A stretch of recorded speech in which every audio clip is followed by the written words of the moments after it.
सबसे पहले आपको सीट खोल के उसके बाद आप देखेंगे इसमें एक 12 mm का बोल्ट होगा।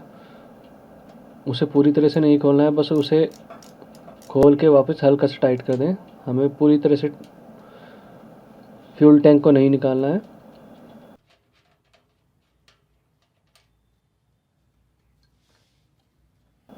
उसके बाद ये 2 स्क्रूज़ को निकाल के साइड पैनल हटा लें।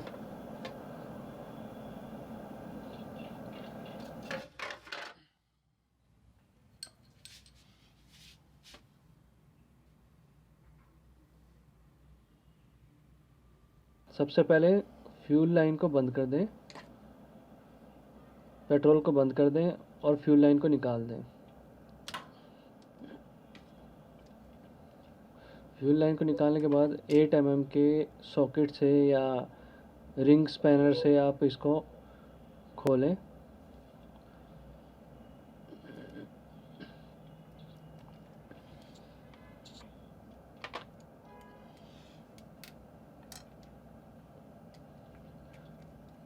आठ mm के रिंग स्पैनर से या छोटे सॉकेट रेंच से इसे खोलें।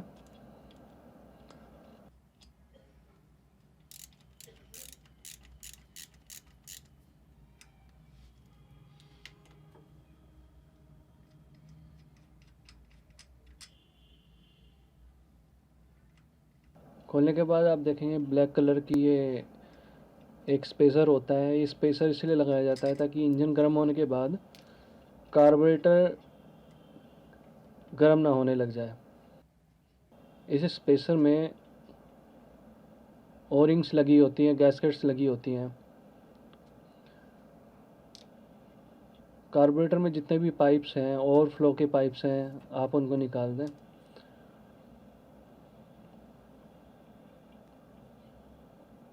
ये जो पाइप है ये एग्जॉस्ट गैसेस को रिसर्कुलेट करने के लिए होता है, आप इसे भी निकाल दें।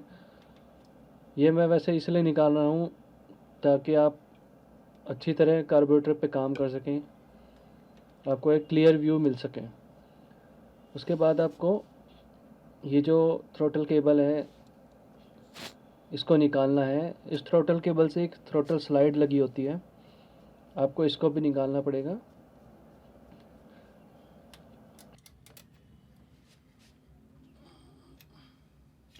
ये थ्रोटल स्लाइड है, इसको निकाल के साइड कर दें। साइड करने के बाद आपको क्या करना है, ये 2 वायर्स हैं। ये 2 वायर्स का काम ये है कि आप जब वाइड ओपन थ्रोटल यानी पूरा पूरा रेस खोलते हैं तो स्विच लगा होता है कार्बोरेटर से। इससे इससे जो बाइक का कंप्यूटर होता है जिसे CDI कहते हैं, उसको ये पता चल जाता है कि हमें टाइमिंग को एडवांस करना है, यानी हमें टाइमिंग को जो इग्निशन टाइमिंग है उसे एडवांस करना है।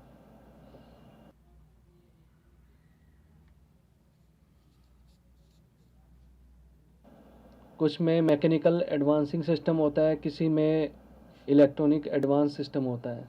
ये इलेक्ट्रॉनिक एडवांस सिस्टम है।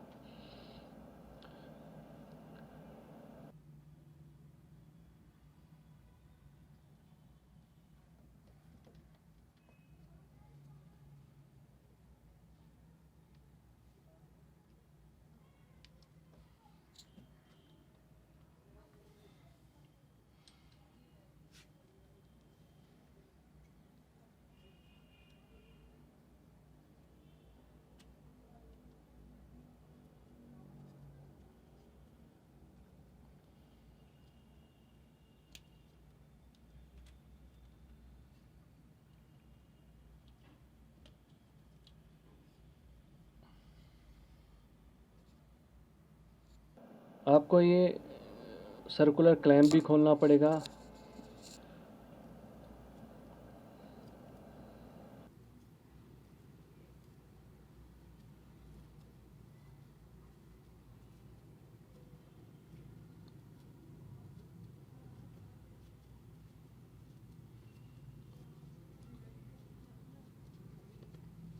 आप पाइप देख रहे हैं ब्लैक कलर की, होस देख रहे हैं, ये ढीली हो जाती है, फिर इसको आप आसानी से निकाल सकते हैं।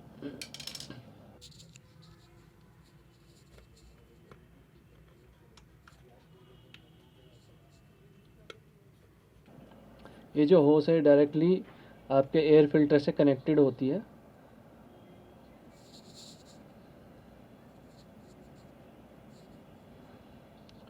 अब आपको क्या करना है, कार्बोरेटर को थोड़ा सा घुमाना है, घुमा के आपको उसको पुल करना है। जब आप इसको खींचेंगे, घुमा के खींचेंगे, तो ये कार्बोरेटर एक पाइप में से निकल आएगा। ध्यान रहे फ्यूल वगैरह सब बंद हो।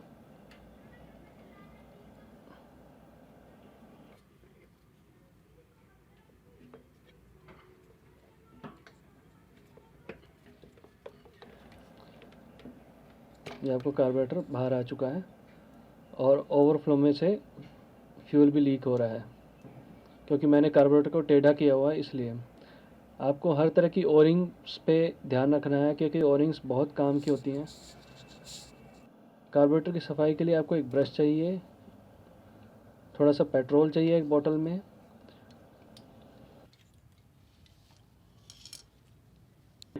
ट्रे में कार्बोरेटर को रख के उसे खोलो। कार्बोरेटर में नीचे की तरफ 2 स्क्रूज होंगे, उन्हें खोलना है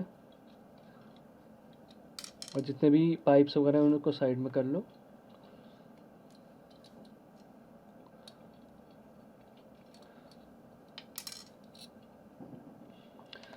ध्यान रहे जितना भी कार्बोरेटर में सामान निकलता है, जितना भी कार्बोरेटर में से जो भी चीज़ें निकलती हैं उनको ट्रे में ही रखना है, क्योंकि एक बार वो मिसप्लेस हो गई तो फिर वो मिलेंगी नहीं, आपको उसके लिए मार्केट जाना पड़ेगा। कार्बोरेटर का जो बाउल होता है, इसमें एक गैस्केट भी लगी होती है। ये कार्बोरेटर का फ्लोट होता है। ये फ्लोट एक छोटी सी पिन से अटका होता है। इस पिन को ऐसे स्लाइड करके निकाल लें और ट्रे में रख लें। फ्लोट के साथ ही एक नीडल अटैच होती है। ये नीडल क्या काम करती है, ये नीडल फ्यूल की सप्लाई को कंट्रोल करती है। जैसे जैसे फ्लोट ऊपर नीचे जाता है, वैसे वैसे नीडल भी ऊपर नीचे जाती है, और ये जो फ्यूल इनलेट होता है, पाइप होता है, उसमें एक छेद होता है, उस पर जाके टिक जाती है। जैसे जैसे फ्लोट ऊपर बढ़ता है, ये फ्यूल के फ्लो को रोकती है। आप देख सकते हैं इसमें एक मेन जेट है ये, और ये स्लो जेट है। मेन जेट और स्लो जेट हमें दोनों को ही खोलना है, और इस एयर फ्यूल एडजस्टमेंट स्क्रू को भी खोलना है। मैं मेन जेट को खोलने के लिए एक एडजस्टेबल रेंच का यूज़ करूँगा।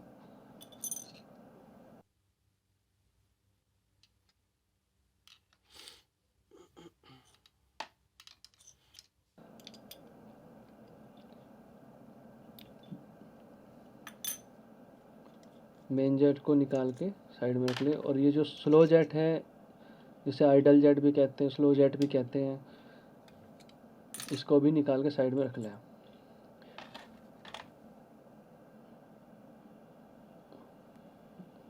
फ़िलहाल ये स्लो जेट है, ये ब्लॉक हो रखा है, इसके अंदर कोई कचरा वगैरह फंसा हुआ है। ये जो मैं अभी आपको दिखाता हूँ, इसका जो जो छेद होता है वो फ़िलहाल ब्लॉक है। ये जो छेद ब्लॉक होने का एक रीज़न ये होता है कि जो हमारे जो फ्यूल टैंक में जितना भी कचरा होता है, ये इस छोटे छेद से होके जब गुजरता है तो वो इसमें फंस जाता है। ये मेन जेट है। मेन जेट में भी एक बड़ा छेद होता है।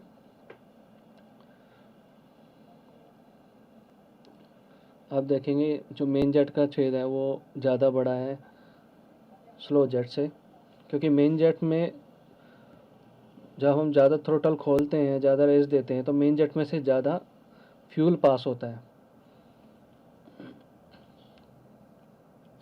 हमें क्या करना है, हमें किसी ब्रश को लेके या किसी वायर को लेके इसके अंदर डालना है।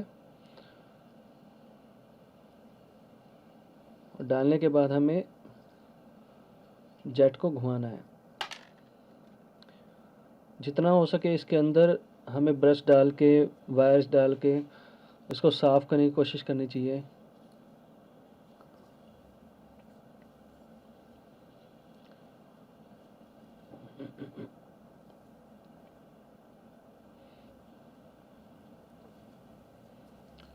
ये देखिए, ये जो इसके ब्रश के रेशे हैं इसके पार हो गए हैं।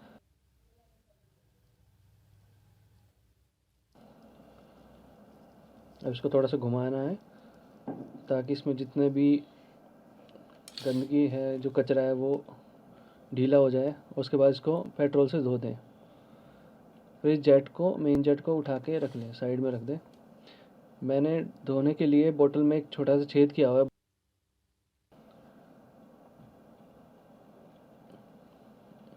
इसको अच्छी तरह धोने के बाद आप इस मेन जेट को उठा के रख दें। उसके बाद आपको ऐसे ही आइडल जेट है, जो स्लो जेट है, उसको भी ऐसे ही साफ़ करना है। मैं आपको दिखाता हूँ ये कितना ब्लॉक हो रखा है और साफ़ होने के बाद ये कितना खुल जाएगा। अभी आप देख सकते हैं इसमें से कोई लाइट पास नहीं हो रही।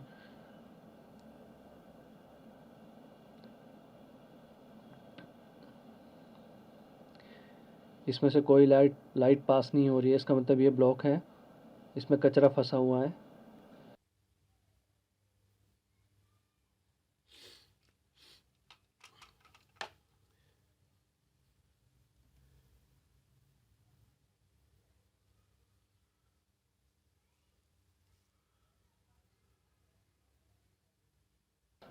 आपको इसे भी ऐसे ही खोलना है, ब्रश को लेके उसका एक फाइबर इसमें डालें और उसको घुमाएं।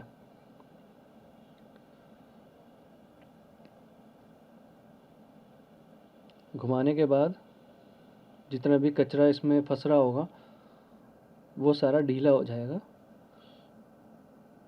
ध्यान रहे कि जो आइडल जेट में, मेन जेट में जितने भी होल्स आपको दिखें उनको अच्छे से साफ़ करें, क्योंकि इन्हीं में ही कचरा फंस के फ्यूल की सप्लाई को रोकता है, फ्यूल के फ्लो को रोकता है।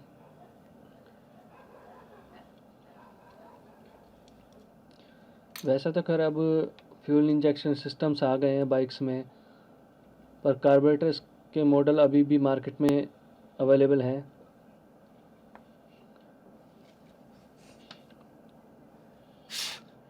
अब मैं आपको दिखाता हूँ इसमें जो कचरा था वो सारा निकल चुका है और इसका जो होल है बिल्कुल साफ़ हो चुका है। आप देख सकते हैं जो आइडल जेट है, स्लो जेट है, इसका छेद बिल्कुल खुल चुका है, बिल्कुल साफ़ हो चुका है। आप देख सकते हैं इसमें से लाइट भी पास हो रही है, इसका मतलब है ये बिल्कुल साफ़ हो चुका है।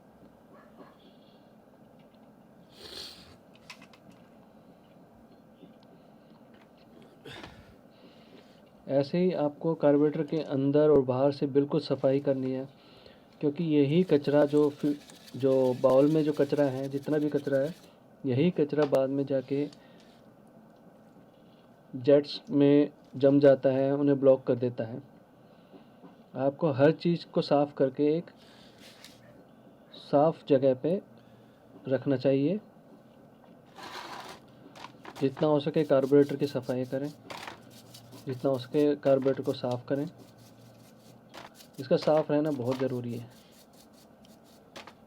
क्योंकि थोड़ा बहुत भी अगर एयर फ्यूल का मिक्सचर ऊपर नीचे होता है तो आपकी गाड़ी सही से नहीं चल पाएगी।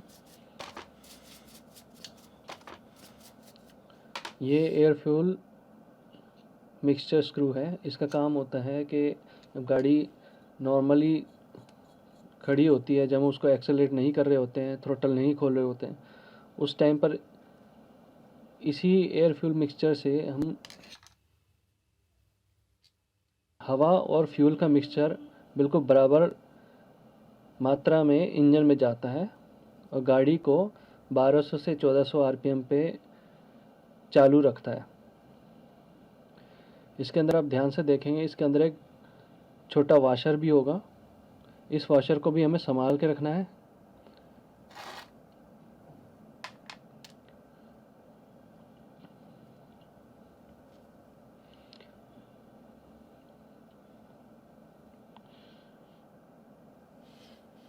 ये आप जितने भी पैसेजेस देख पा रहे हैं, ये सारे इस मेन वेंचुरी से कनेक्टेड होते हैं।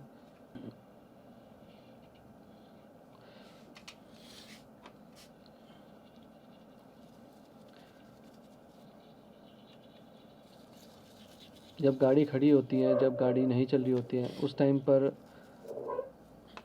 जो स्लो जेट है वो काम करता है।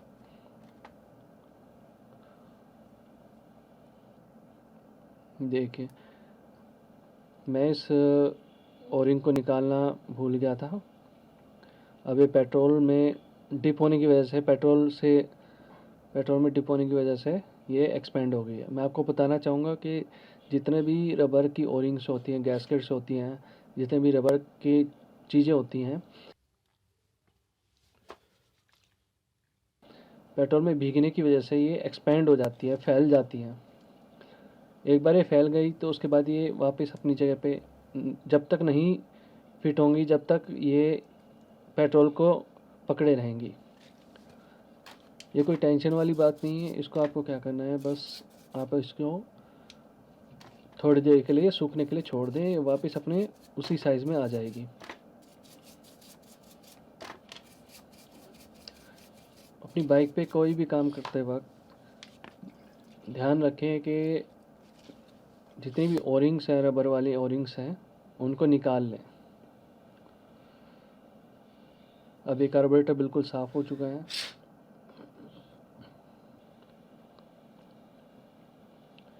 अब ये साफ़ हो चुका है अच्छे से। अब हमें क्या करना है, वापस हर चीज़ को वापस अपनी जगह पे फिट करना है। अब हमें क्या करना है, स्प्रिंग लगाना है, वाशर लगाना है। ध्यान रहे कि इसमें जो ओरिंग होती है एक छोटी सी, वो कटे ना और टूटे ना। अब इसको पूरा कसने के बाद ध्यान रहे इसको टाइट नहीं कसना है, नहीं तो इसकी जो नीडल होती है आगे वो डैमेज हो जाती है।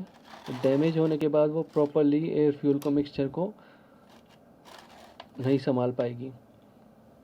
हमें इसको बिल्कुल हल्के हाथ से इसको टाइट करना है। एक बार ये लास्ट तक घूम जाए उसके बाद हमें इसे पूरा एक राउंड वापस खोलना है।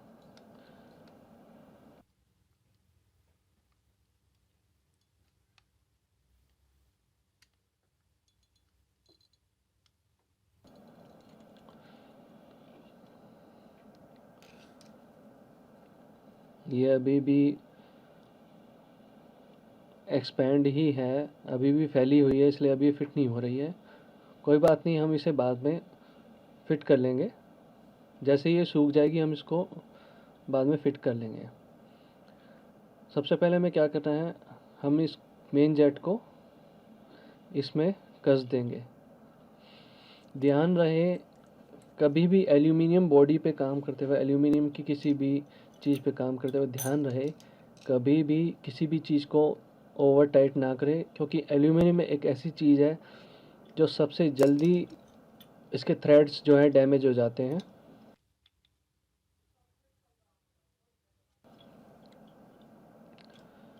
मेन जेट लगाने के बाद आप स्लो जेट लगा सकते हैं।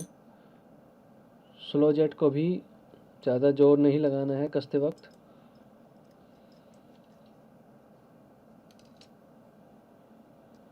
बस इसको इतना फोर्स से कसना है, बस इतनी ही फोर्स से कसना है कि बस ये अपनी जगह पे रुक जाए। अब हमें फ्लोट और फ्लोट नीडल लगाना है। ये जो नीडल होती है ये नीचे की तरफ, इस तरह से नीचे की तरफ जाएगी।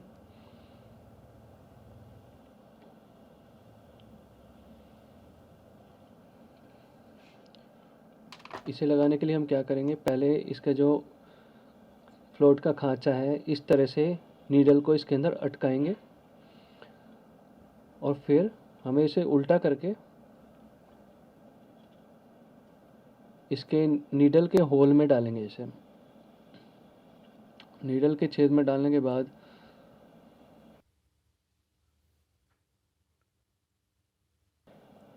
फिर जो इस फ्लोट की पिन है, इसकी पिन को अंदर डालेंगे।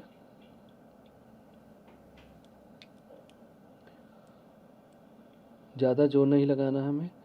अब पिन को दोनों तरफ से बराबर कर दें ताकि ये फ्लोट के बॉल को कसते वक्त, यानी जो इसके ऊपर का जो कवर है उसे कसते वक्त इसके रास्ते में ना आए।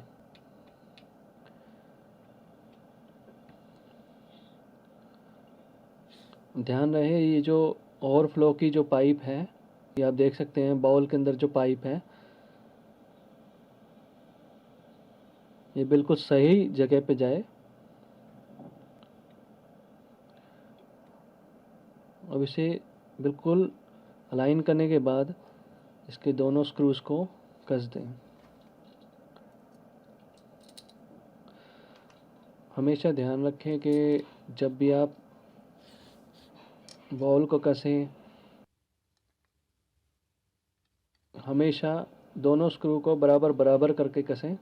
कभी ऐसा ना कसें कि एक स्क्रू ज़्यादा टाइट हो जाए, बिल्कुल टाइट कर दें, और दूसरा स्क्रू ढीला हो उसको बाद में टाइट करें। नहीं, ऐसा नहीं करना है। इससे क्या होगा, एक तरफ से जो बाउल है वो उठ जाएगा और दूसरी तरफ से बिल्कुल टाइट हो जाएगा। फिर आप दूसरे तरफ से स्क्रू को कसेंगे तो वो अपनी जगह पे नहीं बैठ पाएगा, ओरिंग्स अपनी जगह पे नहीं बैठ पाएंगी। आपको दोनों को बराबर बराबर करके ही कसना है।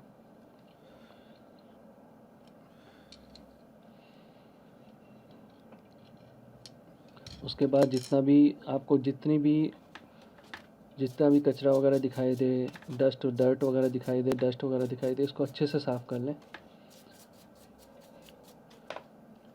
ये जो आप स्क्रू देख रहे हैं आप, इसका काम ये होता है कि जैसे इसके कार्बोरेटर के अंदर अगर पानी भर जाए तो यहाँ से खोल के उस पानी को निकालते हैं। अगर बारिश के दिनों में अगर आपकी बाइक दिक्कत देने लगे, एक्सेलरेट करते वक्त नहीं उठे, तो समझ लेना आपके कार्बोरेटर में पानी है, भर चुका है।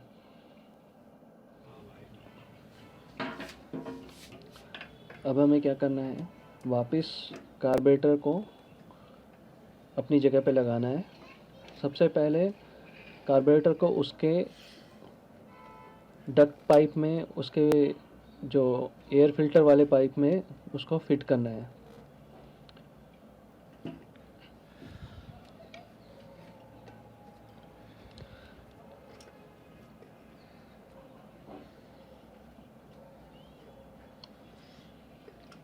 एक बार एक साइड से कार्बोरेटर अंदर जाने के बाद इसका दूसरी साइड से भी चेक करें कि वो अंदर जा चुका है कि नहीं। मैंने ये एयर फिल्टर के बॉक्स की सफाई कर ली है। अब सबसे पहले हमें क्या करना है कि जितने वायर्स हैं, जो कार्बोरेटर में जो वायर्स जा रहे थे, वापस कनेक्ट कर देना है इनको। वायर्स कनेक्ट करने के बाद आपको ये जो थ्रोटल स्लाइड कहते हैं इसे, इस थ्रोटल स्लाइड को हमें कार्बोरेटर में डालना पड़ेगा, क्योंकि अगर हमने इसको बाद में हम डाल नहीं पाएंगे, क्योंकि ये एक बार ये फिट हो गया तो ये ऊपर फ्यूल टैंक होने की वजह से हम इसको डाल नहीं पाएंगे। आपको इसको बिल्कुल सही जगह से सही तरीके से डालना है। ये जो लंबा वाला कट है वो इस डायरेक्शन में आएगा, हमेशा स्विच के ऑपोजिट डायरेक्शन में आएगा। स्लाइड को अंदर डालने के बाद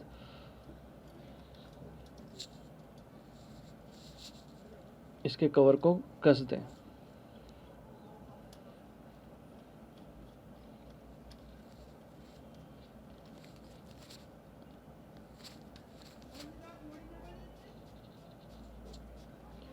इसको लगाने के बाद हमें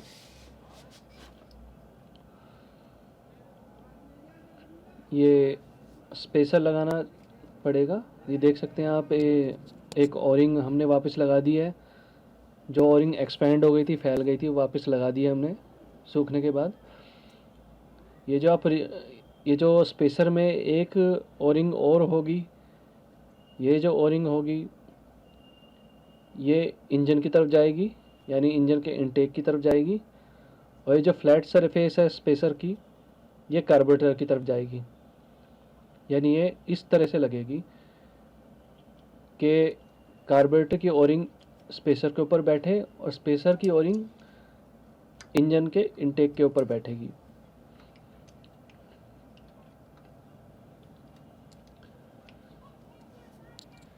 स्पेसर लगाने के बाद हमें वापस अब उसके 8 mm के बोल्ट्स वापस लगाने पड़ेंगे।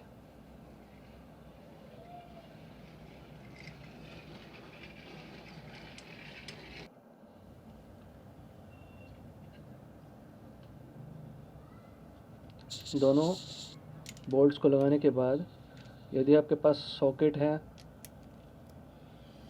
का सेट है तो आप उसे यूज़ कर सकते हैं, नहीं तो आप रिंग स्पैनर को यूज़ कर सकते हैं, जिसे हिंदी में रिंग पाना भी कहते हैं। आप उसको भी यूज़ कर सकते हैं। ध्यान रहे, मैं आपको दोबारा बताना चाहूँगा कि कार्बोरेटर पे काम करते वक्त, बाइक पे काम करते वक्त किसी भी चीज़ को ज़्यादा टाइट ना करें।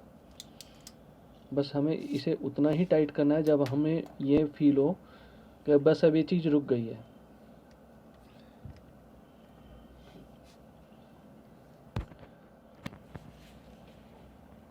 हमें दूसरी तरफ आके अब इस रिंग क्लैंप को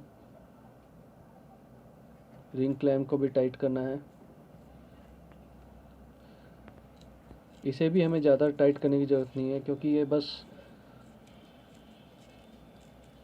इस पाइप को पकड़ के रखने के लिए होती है। इसे ज़्यादा टाइट करने की ज़रूरत नहीं होती।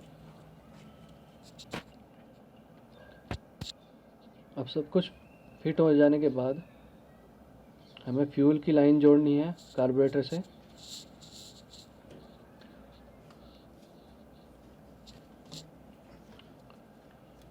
जो कार्बोरेटर से हम फ्यूल की लाइन जोड़ेंगे, अगर ये पाइप नहीं जा रही है, टाइट पड़ रही है, तो आप क्या कर सकते हैं, इस पर थोड़ा सा फ्यूल खोल के इस पर 2-3 बूंदे इसके ऊपर टपका लें। इससे लुब्रिकेट हो जाएगा और आराम से पाइप नीचे चला जाएगा।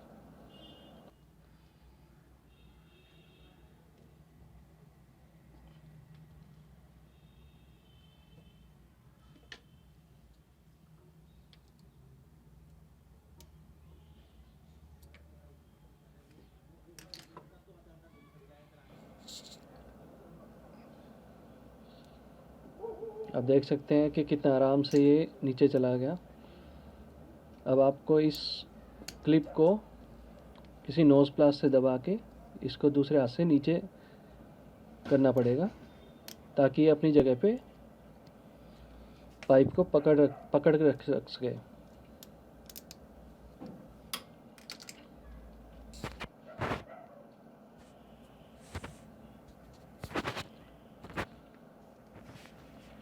ये जो आप होस पाइप देख रहे हैं छोटा सा, ये बाइक के एग्जॉस्ट से जो फ्यूम्स निकलती हैं उसको वापस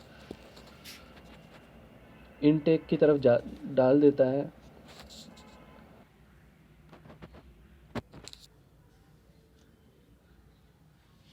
जो एग्जॉस्ट से जो पॉल्यूटेंट्स निकलते हैं वो थोड़े कम हो जाते हैं। जो एग्जॉस्ट गैसेस हैं वापस इंजन में जाने से वो अच्छी तरह बर्न हो जाती हैं।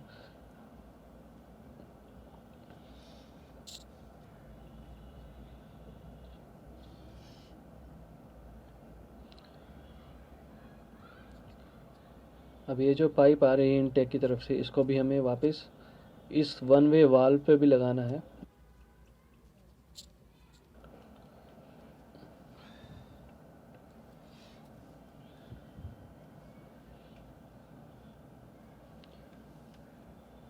अब सारे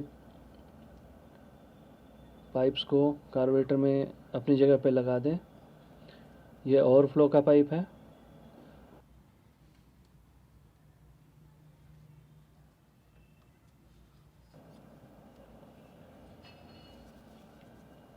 इसको भी अपनी जगह पे फिक्स कर दें और फ्यूल खोल के आप ये चेक कर लें कि कहीं से कोई ऑयल लीक तो नहीं हो रहा है, फ्यूल लीक तो नहीं हो रहा है।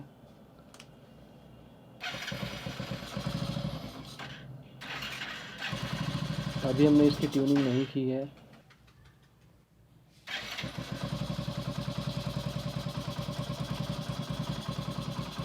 इससे अगली वीडियो में मैं आपको बताऊंगा कि कार्बोरेटर की ट्यूनिंग करने का सबसे सिंपल तरीका क्या है। मैं आपको इससे अगली वीडियो में बताऊंगा। वीडियोस में जाके देख सकते हैं।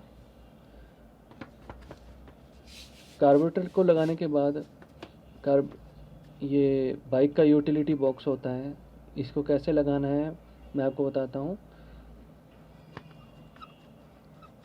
ये जो यूटिलिटी बॉक्स होता है ये 2 बोल्ट्स पे लटका होता है। अगर आपके पास सॉकेट एक्सटेंशन रोड है तो आप उसको यूज़ करके बिना फ्यूल टैंक को हटाए आप उसको यूज़ करके इन बोल्ट्स को कस सकते हैं।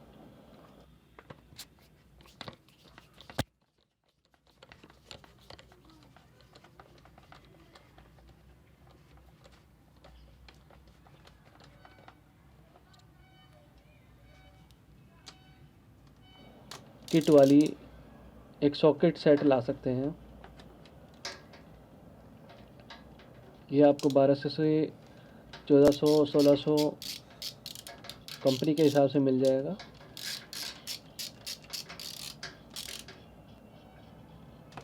इंडिया में फोर्स नाम की कंपनी, स्टैनली नाम की कंपनी भी काफ़ी अच्छी हैं। यूटिलिटी बॉक्स के अंदर भी एक स्क्रू होता है।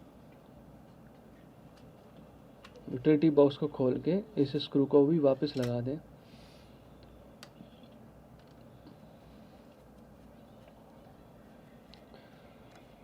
हर बाइक का अपना एक अलग सिस्टम होता है, अलग अलग यूटिलिटी बॉक्सेस होते हैं। ज़्यादातर पैशन, स्प्लेंडर, CD डिलक्स, जो भी हीरो की बाइक्स हैं इनमें ये यूटिलिटी बॉक्स होता है।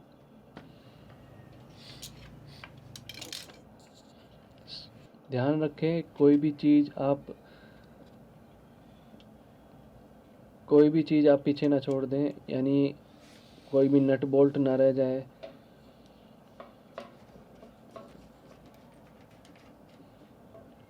अब जो हमने शुरू में फ्यूल टैंक का बोल्ट खोला था उसको वापस हल्के हाथ से टाइट कर दें। ध्यान रखें बाइक पे काम करते वक्त कभी भी दोनों हाथों से हमें फोर्स नहीं लगानी चाहिए, सिर्फ एक हाथ से ही बहुत रहता है। अगर हम दोनों हाथ का यूज़ करेंगे तो उससे यानी थ्रेड्स डैमेज हो जाएंगे।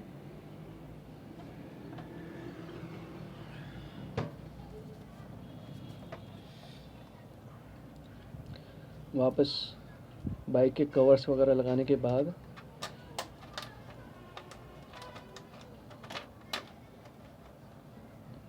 आप उसके सारे स्क्रूज और बोल्ट्स को लगा दें। नेक्स्ट वीडियो में बताऊंगा कि कैसे आपको ट्यूनिंग करनी है। Thank you so much.